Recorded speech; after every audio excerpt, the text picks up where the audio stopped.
So I totally have a lovely spring cold going on. So I'm sorry that I sound a little wonky, but you know, booktuber's life never stops. So we're gonna get this done, and I'm gonna let you know what I read in the month of March.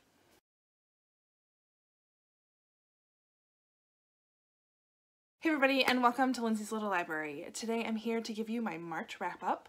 I had a really great reading month this month. I read almost 8 books. I'm filming a few days early just to get ahead of the Easter weekend rush, and I'm really hoping to have my 8th book done by the end of the weekend, but I'll keep you updated on that. So the reason why I had a really good reading month is we went on vacation this month, so that just makes it a lot easier, I guess, for me to get more books read. I had a really great time. We enjoyed sunny Florida for an entire week. It was fantastic. And now we are back into our reality, back to life, and just waiting for spring to show up. So first book I got done while we were down there was The Hating Game by Sally Thorne. This is a kind of hate to love romance, is the best I can describe it. It follows 2 co-workers. There's Lucy and Josh, and they like loathe each other, like cannot stand each other. They play jokes on each other. They torment each other. It's crazy. And then they are both up for the same job that is going to be a promotion, and their relationship changes a little bit, and I'm going to leave it at that. Really great read, really great easy read. Had this done in a couple of days. It was fun. Totally recommend that. The next book I finished in the month of March was The Castaways by Jessica Fleck. This follows our main character, Olive, and she is put in a really interesting situation. When she goes into a maze at a local carnival, she comes out the other side on a deserted island, except it's not totally deserted. There are a number of other kids that live on the island that also had similar experiences as she does. So they have to work together to figure out why there's this magical portal between where our homes are and this island and what has brought us all together. So it was a really great adventure. I truly love this book. I highly suggest it, and look at how pretty that cover is. Seriously, it's awesome. The next book I picked up was The Woman in the Window by A.J. Finn. I'll show you this version of it because of course I've already lent my version out to a friend of mine because I loved that book. For a debut book from this author, he did a fabulous job. So this follows the life of a woman who is stuck inside of her apartment. She has a severe phobia to going outside, and so she spends her days watching old black and white movies and spying on her neighbors. She ends up seeing something she shouldn't have seen and kind of gets involved in some pretty crazy stuff. So I highly suggest picking up that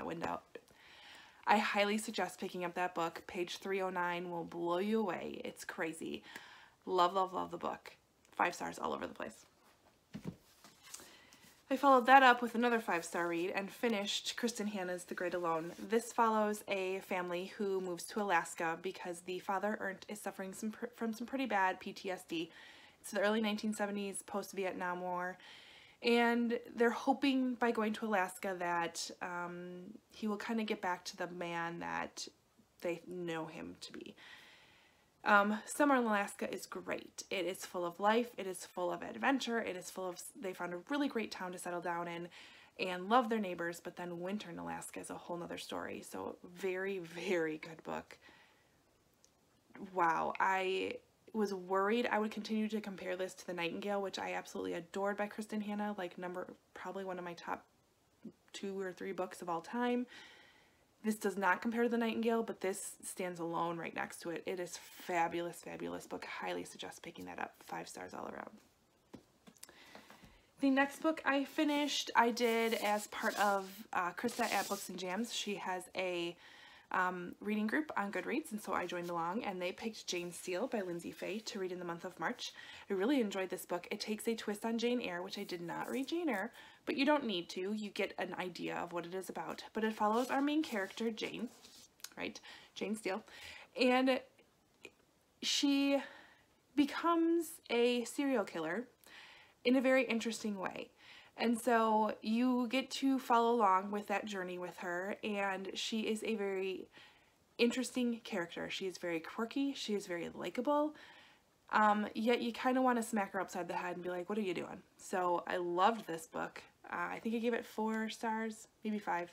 I don't know if I gave it 5, but love this book.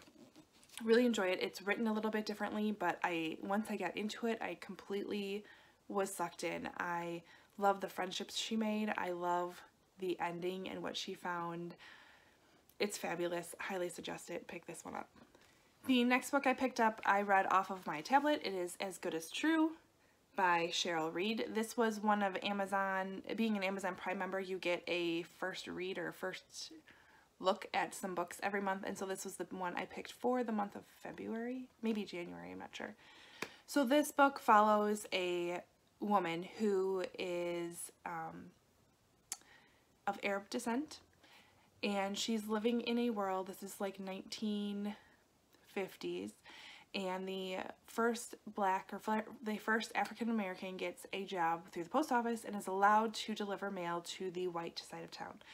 And she allows him to deliver mail to their house. She even invites them in for a drink of water. And this just starts off some crazy, crazy stuff. Really, really good book. Very interesting take. There was a few parts where it got a little slow, where I just was like, come on, let's get to a point here. But really good. Highly suggest this book. I can't tell you much more. There's definitely some more secrets and more layers to it, but it was really good. I enjoyed it. The last book I read, I listened to on audio. I got through The Immortal Life of Henrietta Lacks by Rebecca Skloot. This is the true story of Henrietta Lacks. She is responsible for the HeLa cells that are widely used today. She went in, she ended up having cervical cancer, and the doctor took some of the cells from that cancer without her knowing. And basically they have survived since then, and that was like the early 1950s, and at that point in time no cells have really been able to survive. They are responsible for a lot of really great things that have happened in the medical world, but she never gave consent. So it really talks about what that family went through, what kind of the moral side of it is, and how, where is consent needed, where is it not. A lot of really great questions came out of this book, made me really think of a lot of things and what is okay and what is not okay. But a really great book. I highly suggest the audiobook. The narrator was fantastic. So if you want a book that makes you think, pick this one up. The last book that I'm reading, or currently reading right now, is Stillhouse Lake by Rachel Kane. Oh my gosh, you guys, this is fabulous. And like I said, I am about halfway through it, but I really feel like I'm going to be able to finish it in the next few days. Psychological thriller, and I went into this blind, and I'm so glad I did, so I'm not even going to tell you anything, which is probably going to drive some of you crazy, but you gotta go into this blind. This is phenomenal, and I'm loving every minute of it, and I don't want to put it down at all. So Stillhouse Lake by Rachel Kane, pick that up. Psychological thriller, that's all I'm going to tell you. It's really, really great. That's it. I had a really great reading month for the month of March. I've got almost 8 books done. I'm pretty happy about that, considering February was a little slow for me. So I'm looking forward to what April brings. I know Book Buddy-a-thon is going on, and so I'm working on picking a book with a couple of book friends for that. Our book club meets in April too. I don't know what we'll pick, but we'll see what happens. Anyways, if you've read any of these books at all, let me know in the comments below what you thought, if you liked them, if you didn't like them, or if you want to chat about them at all. Let me know. Like and subscribe, and I will see you next time. Bye!